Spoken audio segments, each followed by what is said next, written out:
Yo le puse sin 10, sí, sí. Entonces, hoy día vamos a hablar sobre lo que compete a hemostasia y cicatrización de los tejidos. Siempre que nosotros vamos a hacer una exodoncia, un corte o una incisión, vamos a tener obviamente sangrado en la zona donde estamos trabajando.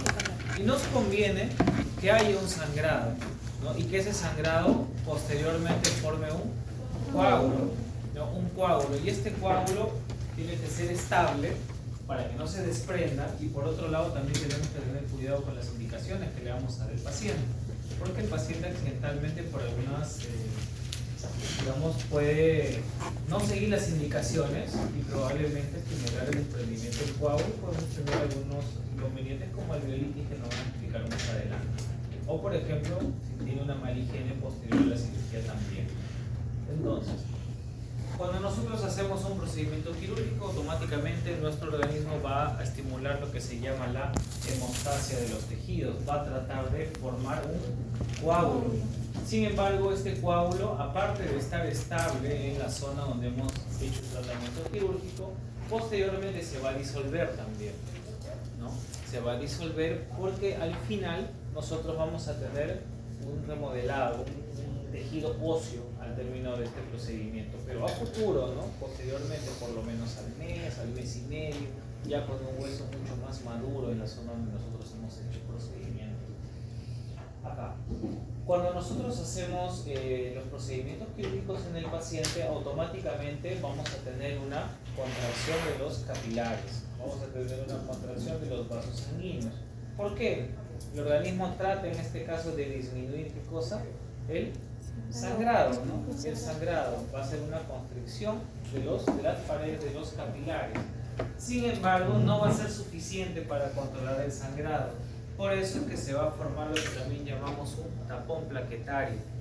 Ahora, esas plaquetas van a tener 4 fases. Se van a adherir principalmente al endotelio dañado, posteriormente se van a activar, van a tener secreción y agregación plaquetaria. Y esta agregación plaquetaria va a ser la que va a permitir que este coágulo sea mucho más consistente también, para que no se desprenda con facilidad. También vamos a tener 2 vías que van de la mano con la activación plaquetaria, que es la vía extrínseca y la vía intrínseca. Estas dos van a tener como función principal dar inicio a la formación del coágulo, porque al comienzo nosotros vamos a tener una estructura que se llama fibrinógeno y al final vamos a tener otra que se llama fibrina. Ese coágulo que tanto hablamos que tiene que ser un coágulo maduro es un coágulo de fibrina. Entonces, estas plaquetas van a tener una vida promedio de entre 8 a 12 semanas, van a tener también en su composición glucoproteínas que le van a permitir adherirse a las superficies dañadas y fosfolípidos que se van a activar en el proceso de coagulación. Sin embargo, cuando nosotros tenemos el daño en el endotelio, para entender esta diapositiva, vamos a tener factores de la coagulación que van de la mano con la cascada de la coagulación, que puede ser fuera del vaso o dentro del vaso sanguíneo, por eso es extrínseca e intrínseca también. Sin embargo, voy a tener acá los primeros factores de la coagulación partiendo desde la trombina.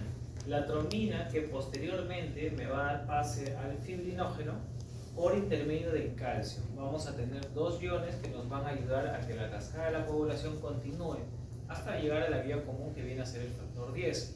Entre ellos nosotros vamos a tener a la vitamina K y también al calcio, ¿no? Por eso parte de la respuesta, desde que es el examen de que les tocó, era sobre inconvenientes que podamos tener en la cicatrización, pacientes con deficiencia de vitamina K. Ese es uno entre otros también. Gracias. También teníamos alteraciones como factores de la coagulación, pacientes que son diagnosticados con alteraciones en el factor de Willebrand también, ¿no? Discrasia sanguínea, etc. Sin embargo, acá nosotros vamos a tener como finalidad la estabilización de ese coágulo de fibrina. Por lo tanto, vamos a tener la participación también del factor 13. Ese factor 13, gracias al calcio, va a activar la trombina, el fibrinógeno, y el fibrinógeno posteriormente en una fibrina mucho más estable, en un coágulo estable, para que no se desprenda. Sin embargo, esto sucede en las primeras 24 horas del proceso de coagulación. Por eso es importante cuidar el coágulo, por ejemplo, los 2-3 primeros días, porque este se puede desprender también y ahí podemos tener alteraciones a nivel del alveolo. Esto es para reforzar lo que hemos mencionado hace poco, ¿no? Tenemos vías que van dentro y fuera del endotelio, todas se activan gracias al calcio y van a llegar a la vía común.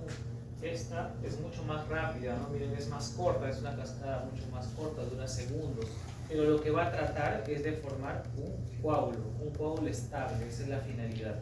Por eso es que cuando nosotros hablamos de la cascada de la coagulación, tenemos que entender como finalidad de este proceso. La protrombina va a activarse y me va a dar la trombina. Y posteriormente la trombina, el fibrinógeno, que todos gracias al calcio y también al potasio me van a dar la fibrina. Esa es la finalidad del coágulo. Gracias a las fibrinas que tenemos un coágulo estable, sobre todo las primeras 24 horas. ¿Sí? Por eso el primer día el paciente no se puede enjuagar, no esfuerzo físico, no fumar y demás, ¿no? Para darle chance a que en este caso tengamos una estabilidad en el coágulo que se va a formar a futuro. ¿Bien? Ahora, cuando hacemos una extracción dental, por ejemplo, ¿no? Vamos a tener 3 fases. Tenemos la fase más inmediata, que es la fase de inflamación. Luego vamos a tener una fase que es fase de remodelado. Sí, tenemos también la fase de remodelado. Y en esta última fase, que es la fase de remodelado, nosotros ya vamos a tener tejido óseo maduro, porque ese alveolo, porque antes había estado ocupado por una raíz, tiene que rellenarse de hueso maduro. Pero al inicio nosotros vamos a tener células que vienen a ser mediadores químicos de la inflamación, ¿no? ¿Recuerdan? Mastocitos, basófilos, eosinófilos, todas las células que van a comprometer como mediadores, van a comprometerse como mediadores químicos de la inflamación. Y también vamos a tener la formación de nuevos capilares, porque esta zona donde nosotros hemos hecho la extracción tiene que tener irrigación. Por lo tanto, vamos a tener en esta primera semana el proceso de angiogénesis. Y posteriormente vamos a tener la segunda etapa, que me estaba yendo, la etapa fibroblástica, donde tenemos justo a los fibroblastos. Y estos fibroblastos, que van a estar mucho más maduros a partir del día 7 hasta el 14, me van a dar mayor consistencia a lo que ya no es un coágulo, sino es una capa o una red de fibrina.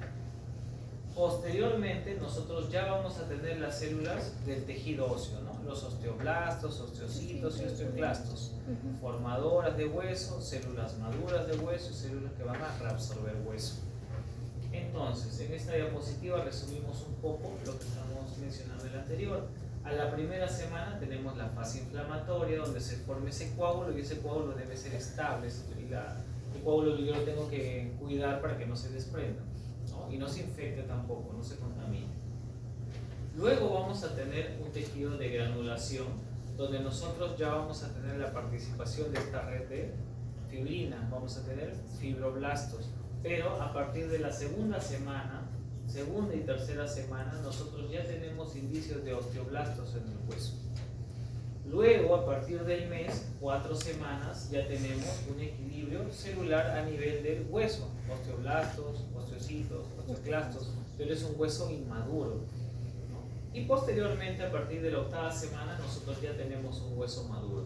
Es por eso que nosotros, al término de un procedimiento quirúrgico como una extracción dental, no podemos rehabilitar inmediatamente, por ejemplo, con una prótesis removible al paciente. Tenemos que esperar para que este hueso se remodele, porque vamos a tener una etapa de remodelado, y posteriormente, no solamente el remodelado, sino también que siempre que nosotros realizamos un procedimiento quirúrgico como extracciones dentales, va a haber una modificación en esa altura ósea, ¿no? No va a estar al mismo nivel, siempre vamos a tener una reabsorción. ¿Bien? Por ejemplo, acá, cuando nosotros extraemos una pieza dental, por ejemplo, acá tenemos a los 2 meses y acá lo tendríamos a los 24 meses, ¿no?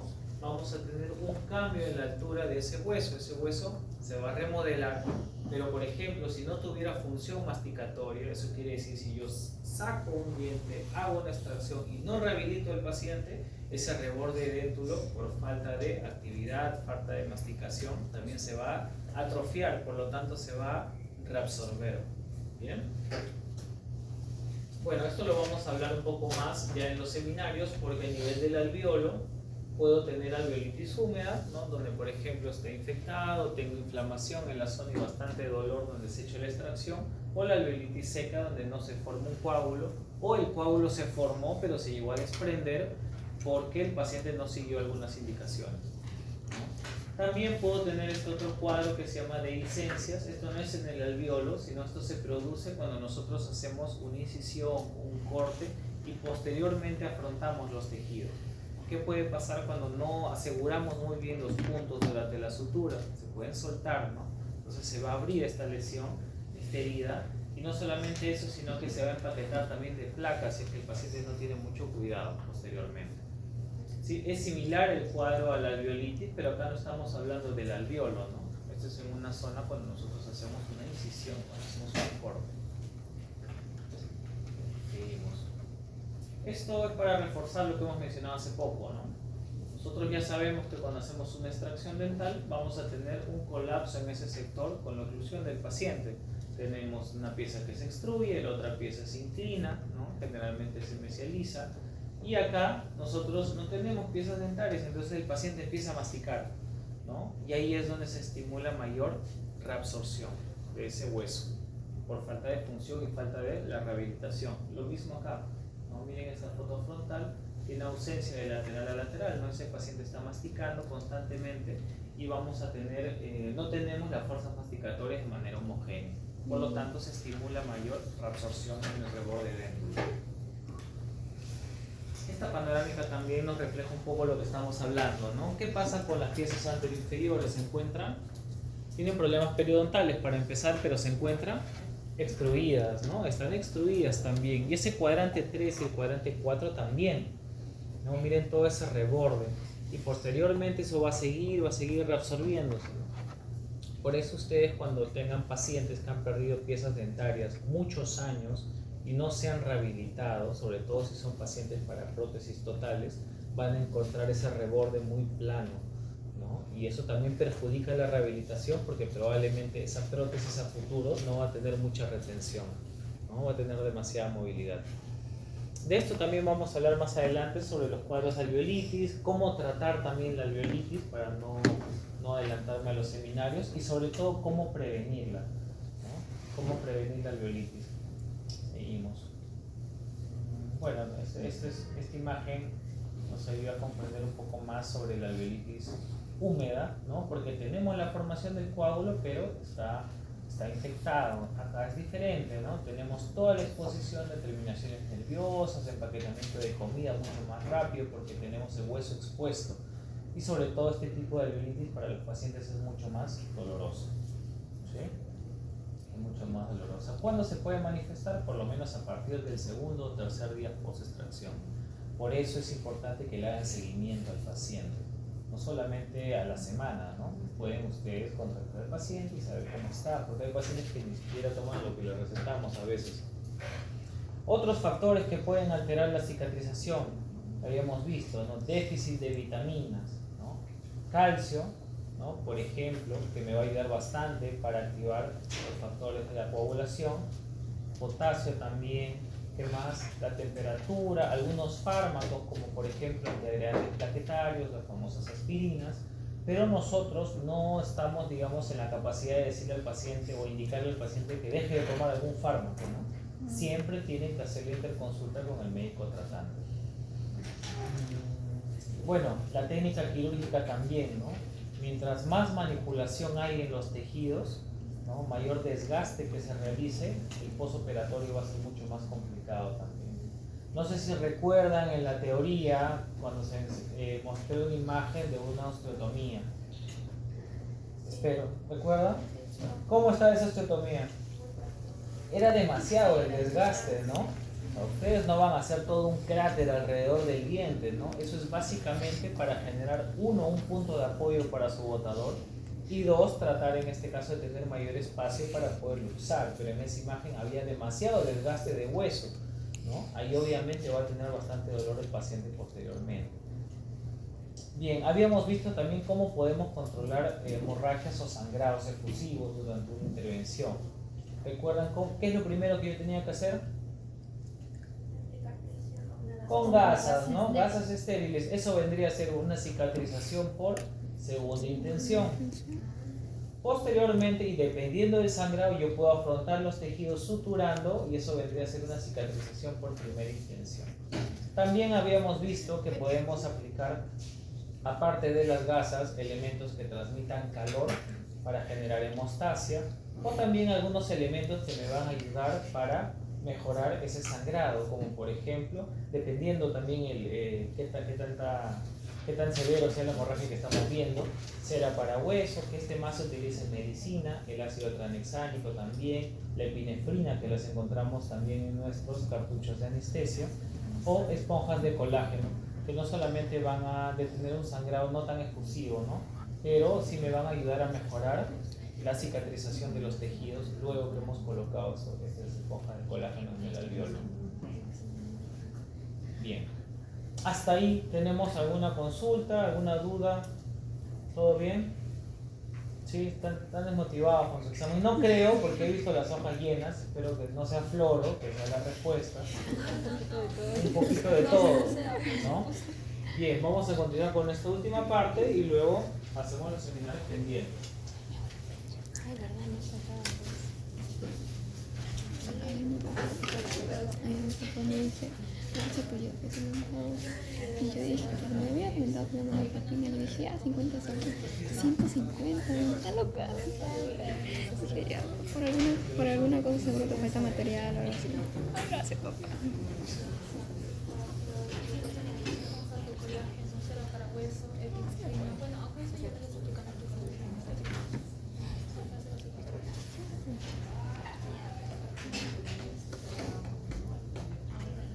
No me acuerdo si puse vitamina E o vitamina K a la hora.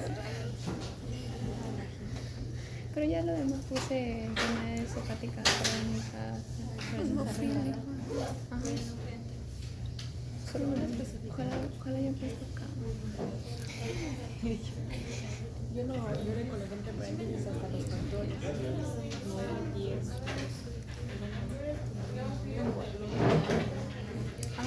Pero las causas, porque eran varios. Sí, eran bastantes. El último.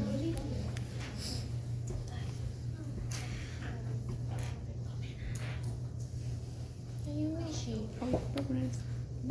Entonces, ¿alguien me puede decir la diferencia entre estas dos imágenes? ¿Ya? Porque esto no tiene. ¿Quién encuentra la diferencia? La entrada de la sonda. Las sencillas. ¿Qué tiene la encía? La sonda. El color. Ya. ¿Algo más? La Otra cosa. textura. ¿Tiene algo en las encías? Creo que es para la sonda para ver si Como que tiene. más translúcido acá, ¿no? Sí. Más translúcido. ¿Sí? Bien. ¿Qué es lo que pasa? A veces nosotros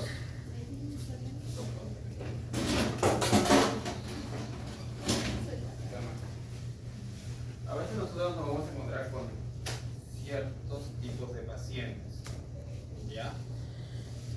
¿Qué pasa? Hay pacientes donde vamos a encontrar una encía que es muy delgadita.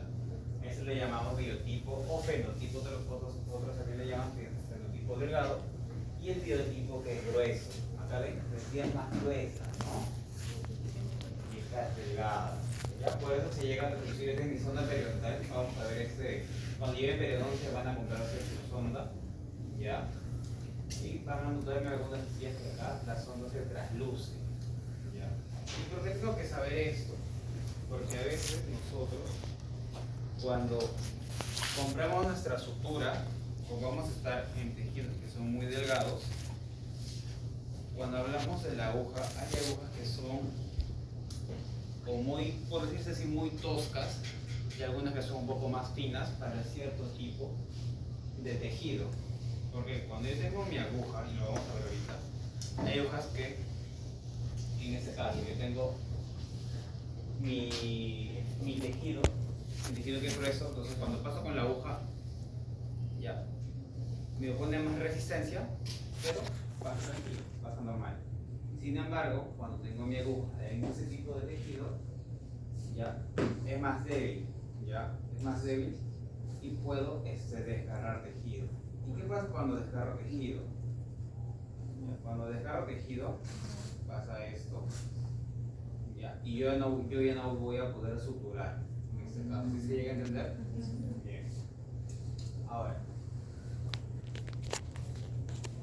cuando yo hablo de la sutura, voy a dar cuenta de lo siguiente. Tenemos en este caso, voy a darme cuenta de esto y de esto, y del otro lado de esto, de esto, de esto y de esto, ¿no? Obviamente de esto. ¿Qué me da a entender? Este lado me habla del hilo, ¿no?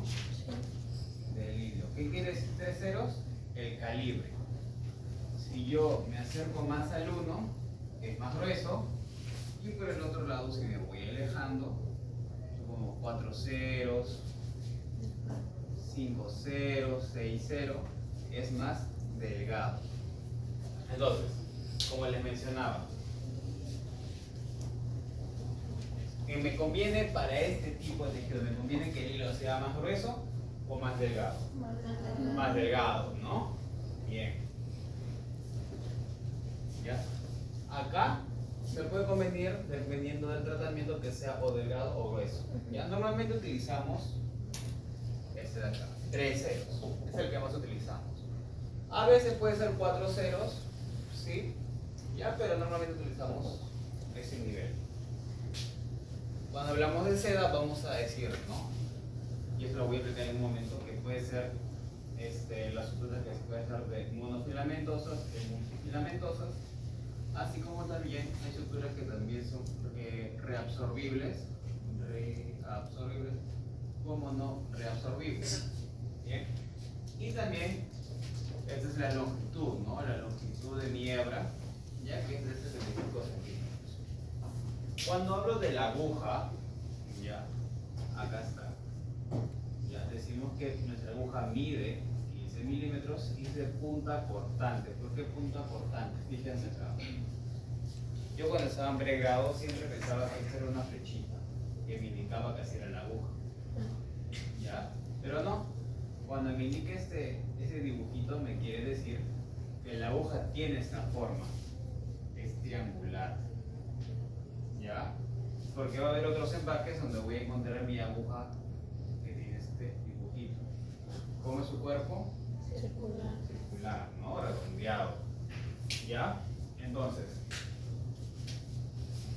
cuando es triangular, ya estos lados de acá, los vértices, tienen cierto tipo de filo.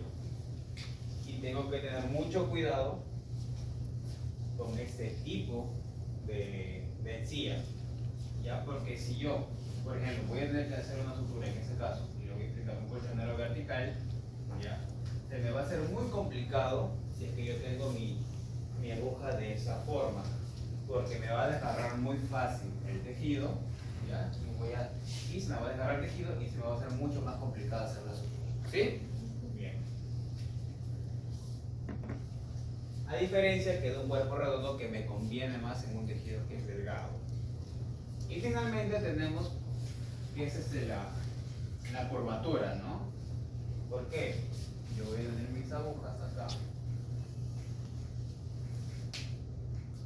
Acá.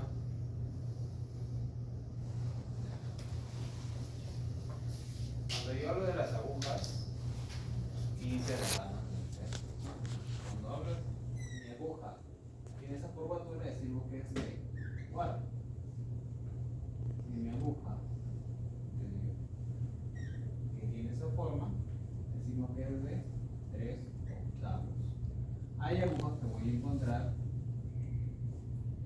que de 1/2, y también otras agujas que a nosotros ya no nos sirven, ya, pero que son de 5 octavos.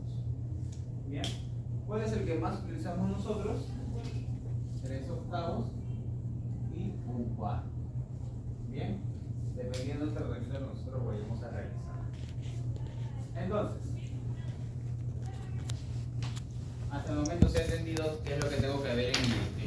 la sutura? Bien. Acá. Ahora, ¿qué pasa con las suturas? ¿Ya?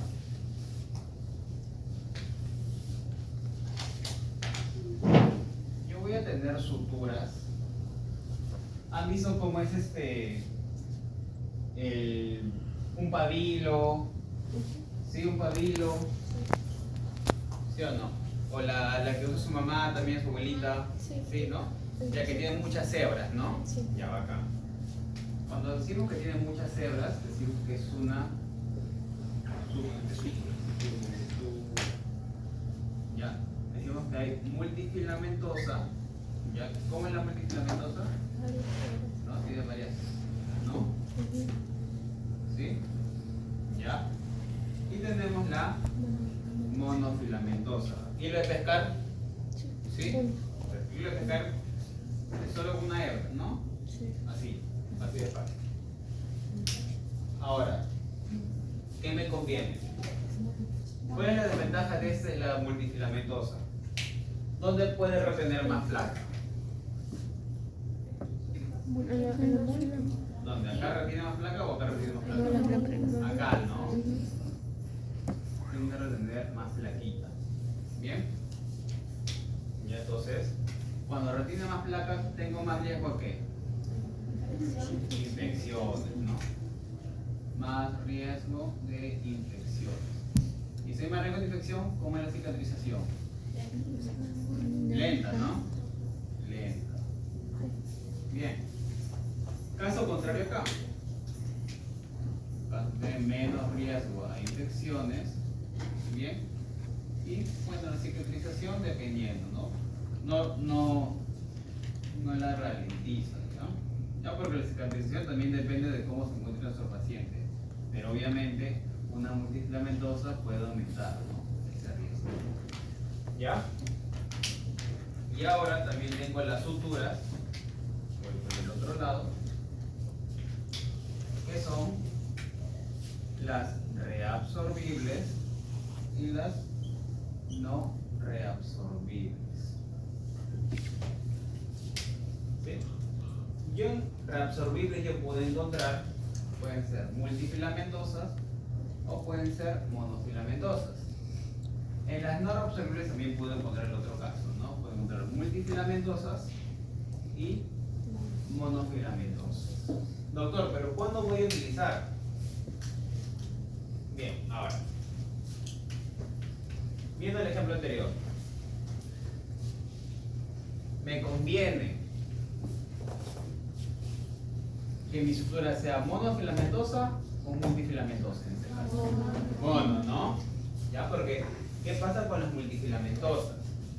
Al ser de esta forma, como ustedes pueden ver, ¿ya? ¿Qué pasa? También tengo ese riesgo de desgarre.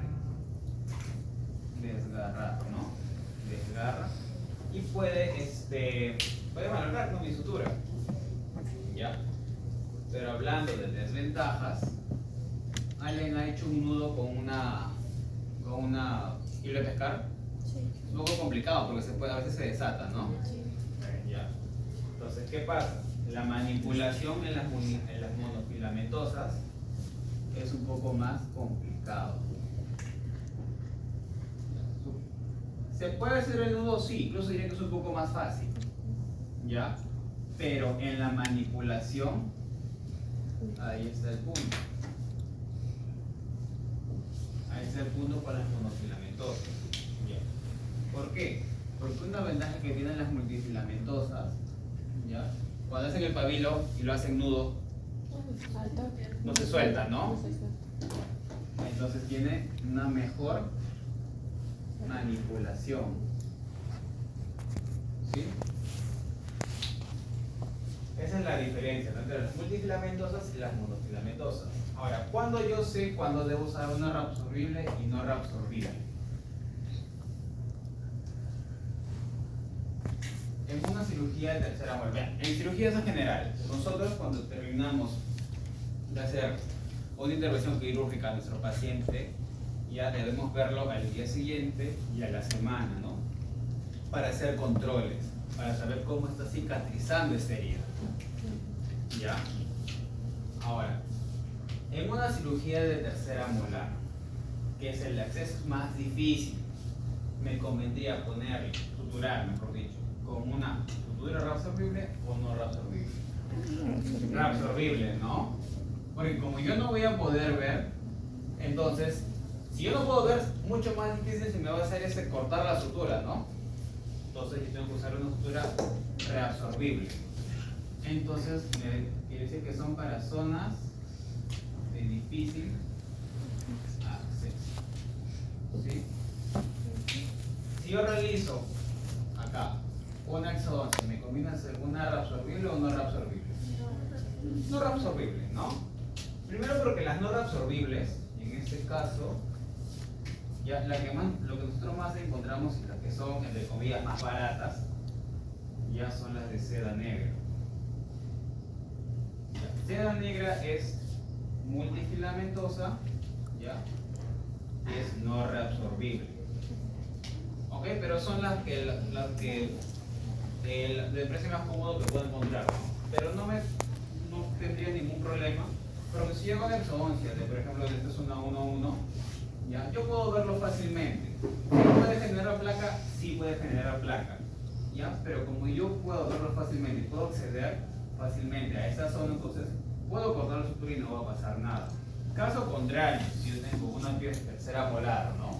Ya abierto colgajo, atrás, ¿no? Bien posterior, me convendría hacer una sutura reabsorbible. ¿Bien? Ahora, ¿alguien sabe cómo es una cirugía de implantes? ¿Ha visto TikTok? ¿Sí? Le ponen el hueso primero, ¿no? Le ponen el hueso para Cuando que yo se tengo forme y la luego le ponen el implante. ¿no? El injerto de hueso. Bueno, primero ven si necesita, ¿no? Pues injerto. Ajá. Y después. Es un diente. ¿Ya? Tengo un dientecito, ¿no? La cirugía de implantes, ¿ya? Cuando decimos vamos a hacer la cirugía de implantes, no es que vayamos a hacer la cirugía y ahí ponemos directamente la corona, no es así. Cuando hacemos cirugía de implantes, nosotros ponemos primero el tornillo, ¿sí? ¿Ya? Y después, ¿cuánto demora en cicatrizar tenemos cirugía de implantes? ¿Alguien sabe? 6 meses, ¿no? De 4 a 6 meses. ¿Por qué? ¿Ha cambiado o lo hizo bien? Bien. ¿Por qué 6 meses? Porque acá el titanio, porque es el material del implante, se tiene que osteointegrar al hueso. Entonces, ¿cuál es el tiempo de espera para la osteointegración? De 4 a 6 meses. Ya, doctor, ¿tengo que tener mi sutura 4 a 6 meses? No, tampoco. ¿Ya? Pero sí tiene que ser al menos un lapso de entre 1 mes a 2 meses, ¿ya? Porque como es una herida que ha dejado hueso expuesto, que tiene que hacer una incisión un poco más grande, necesito tener al menos una sutura entre 1 o 2 meses, ¿no? ¿Cuánto me dura una sutura reabsorbible? Alrededor de 4 semanas. Y eso dependiendo de lo que pueda tomar, ¿no? O sea, dependiendo también cómo se pone el paciente, porque también la reabsorbible que afecta quiebres, hemos tenido algún tipo de infección y esas cosas, puede afectar la sutura reabsorbible, ¿ya? Y también lo que tomamos, mientras tomamos cosas más ácidas, esto se puede ir reabsorbiendo. ¿Cuánto tiempo tengo acá? 1 o 2 meses. ¿Me conviene una reabsorbible o no reabsorbible para una cirugía de implante? Una no reabsorbible, ¿no? Cirugía de implantes dentales. ¿Ya? ¿Ya? Y si es una cirugía de implantes dentarios, ¿ya? ¿Cuánto tiempo va a estar? 1 o 2 meses. ¿Multifilamentosa o monofilamentosa? Mono, ¿no? No quiero generar tanta placa. Entonces acá también va a ser monofilamentosa. ¿Cuál encontramos en este caso? El nylon. Nylon es no reabsorbible y monofilamentoso. Bien, ¿todo claro hasta ahí?